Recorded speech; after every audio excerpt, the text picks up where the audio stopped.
Most Christians are terrified of the Antichrist. They see the headlines, the chaos, the rising authoritarianism, the signs that feel uncomfortably close to Revelation. And they wonder, is he already here? Am I going to have to face that? Am I going to have to live through the worst days in human history? Here's what the Bible actually says. If you are a born-again believer, you will not be here when the Antichrist rises to power. Not because we escape history, but because God's sequence doesn't work that way. The rapture comes first, then the Antichrist is revealed, then Jesus returns at the second coming. That order changes everything. And today, we're going to walk through the complete biblical timeline in that exact sequence so that by the end of this video, the fear has nowhere left to stand. Here's the real problem. Most Christians have received end times prophecy in fragments, a sermon on the rapture here, a documentary on the Antichrist there, a study on Revelation somewhere else. Pieces, but never the complete picture laid out in order. And when you have the pieces but not the sequence, every headline becomes a threat. Every election cycle feels like a possible fulfillment.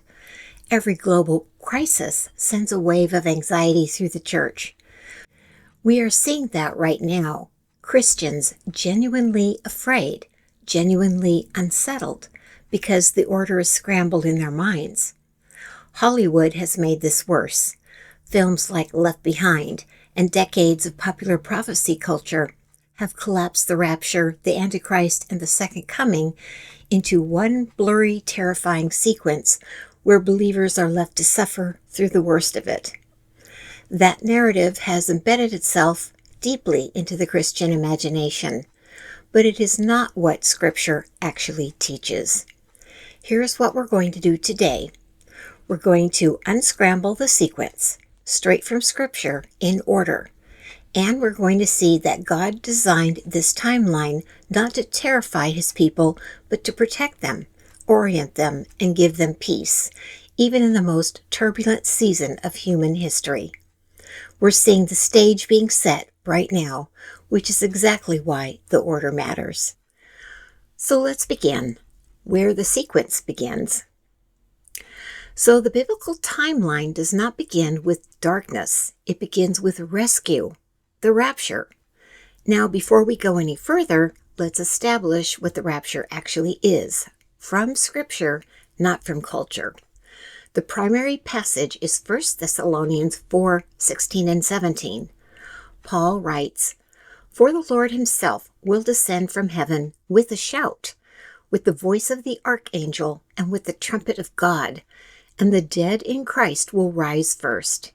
Then we who are alive and remain will be caught up together with them in the clouds to meet the Lord in the air, and so we shall always be with the Lord." Caught up. That is the Latin word where we get rapture, rapturo. It is not a mystical concept invented by modern prophecy teachers. It is a specific described event in Paul's letter to the Thessalonians. And notice what Paul says immediately after. "Therefore, comfort one another with these words." 1 Thessalonians 4, verse 18. The rapture is a comfort doctrine. That is its function in Scripture. Not a fear doctrine, a comfort. Now, when does this happen in the timeline? This is where the pre-tribulation position comes in. Here's the part most prophecy teachers skip, and it is the most important part of the entire sequence. 2 Thessalonians 2, verses 6 and 7.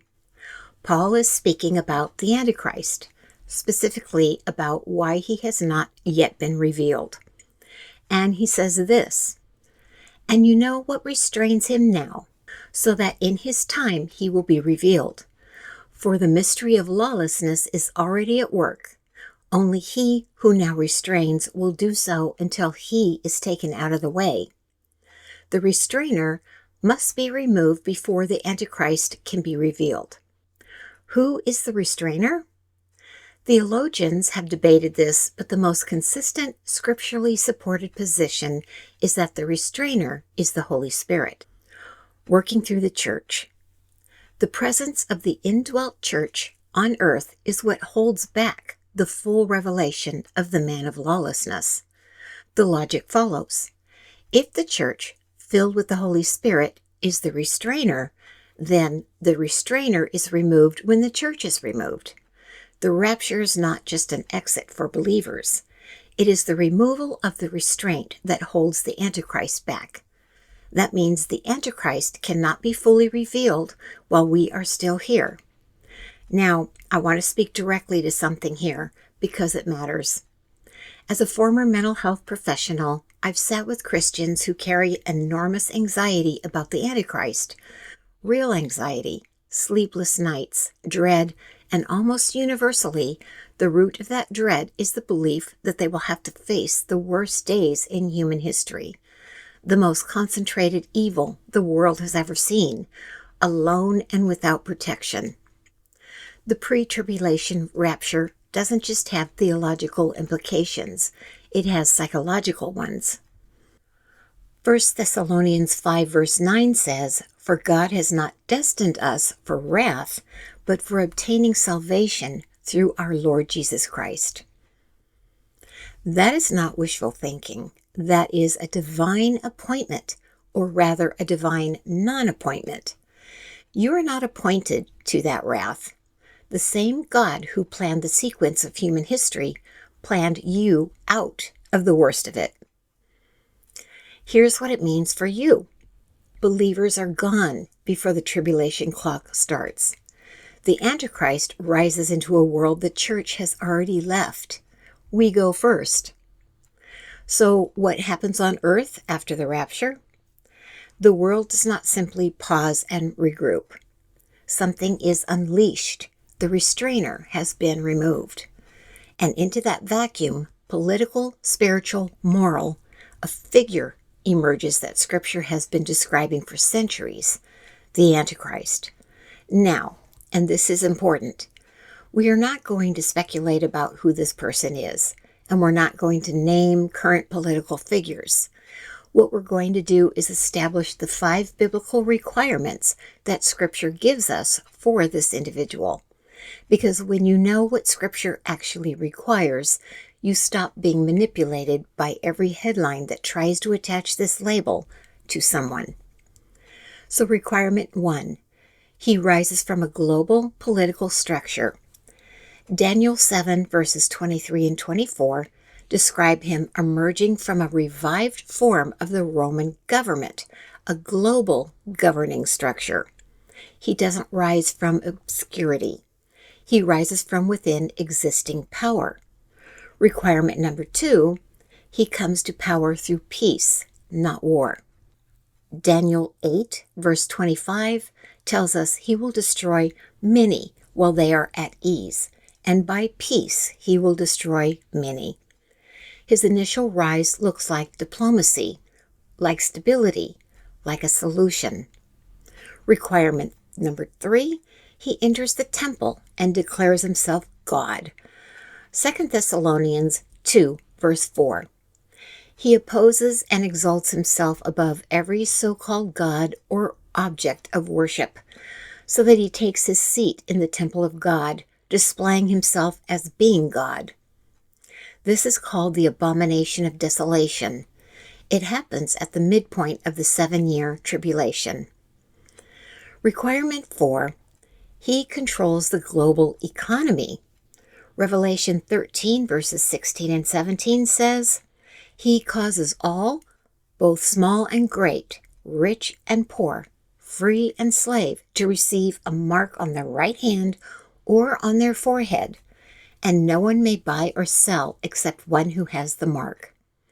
This is not primitive. This requires a level of global economic integration we are frankly beginning to see take shape. Requirement 5, he is empowered by Satan himself. Revelation 13, verse 2 says, "The dragon gave him his power and his throne and great authority." This is not a merely political figure.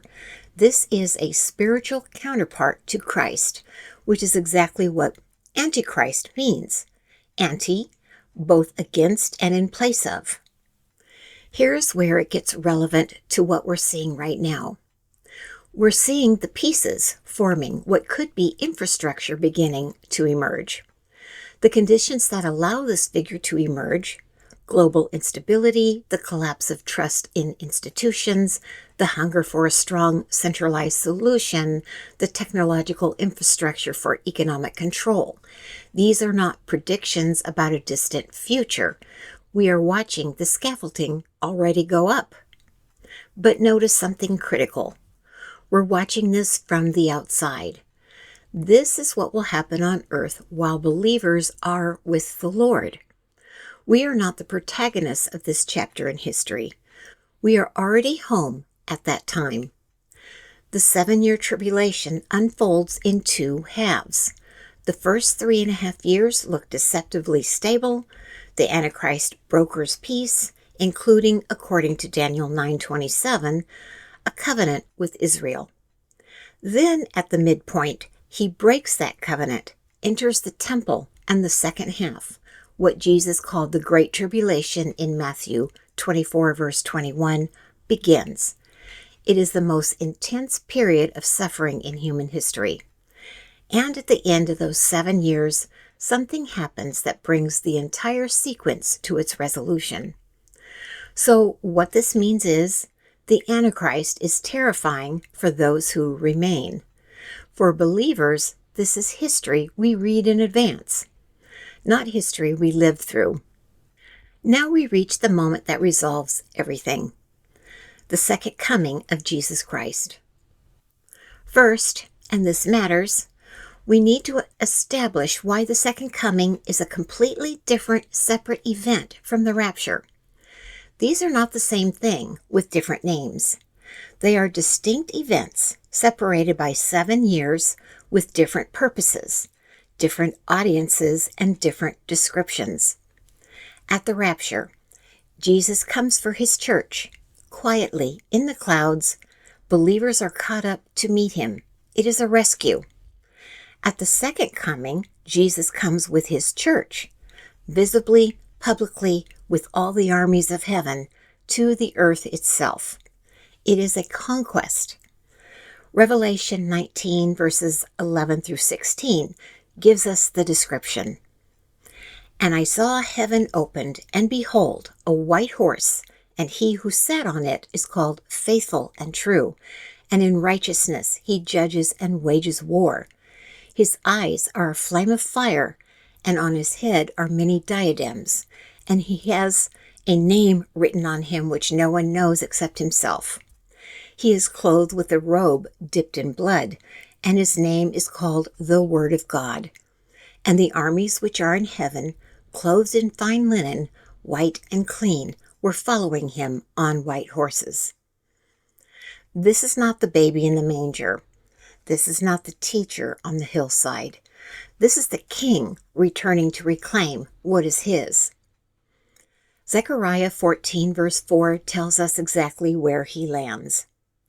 In that day his feet will stand on the Mount of Olives, which is in front of Jerusalem on the east. Geography matters in prophecy. This is not metaphorical. The Mount of Olives, the same mountain from which he ascended in Acts 1, is where he returns. The angels told the disciples as he ascended, "This Jesus, who has been taken up from you into heaven, will come in just the same way as you have watched him go into heaven." Acts 1:11. He left from the Mount of Olives. He returns to the Mount of Olives. Here's the detail that most people miss about the second coming, and it's a detail that answers the fear completely. He doesn't come back to a world spiraling out of control with no end in sight. He comes back at the precise moment the sequence demands it. The Antichrist, this master chess player of deception, who has deceived the nations and declares himself God, meets his end in an instant. 2 Thessalonians 2, verse 8. Then that lawless one will be revealed, whom the Lord will slay with the breath of his mouth and bring to an end by the appearance of his coming. The breath of his mouth. 7 years of tribulation, global deception, the most concentrated evil the world has ever seen. And it ends with a breath. The domino effect reverses. The head of the snake is removed, and everything the Antichrist built collapses in a moment. And what comes after? The millennial reign of Christ. 1,000 years of peace, righteousness, and the literal fulfillment of every kingdom promise God made to Israel. Revelation 20, verses 1 through 6. This is not the end of the story. This is the beginning of the world God always intended it. The complete sequence ends not in destruction.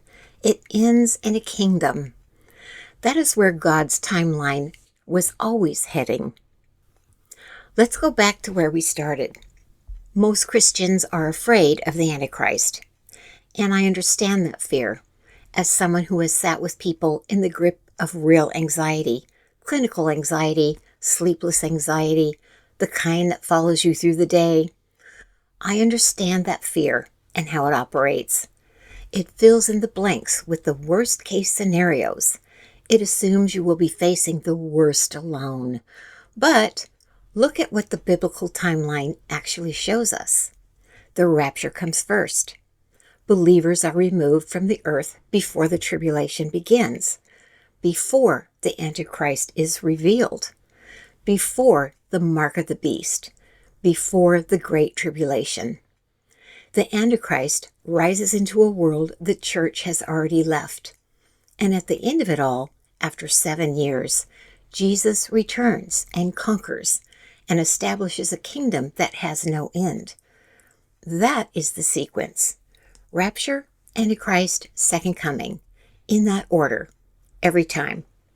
The anxiety that most Christians carry about the end times is not coming from what the Bible says.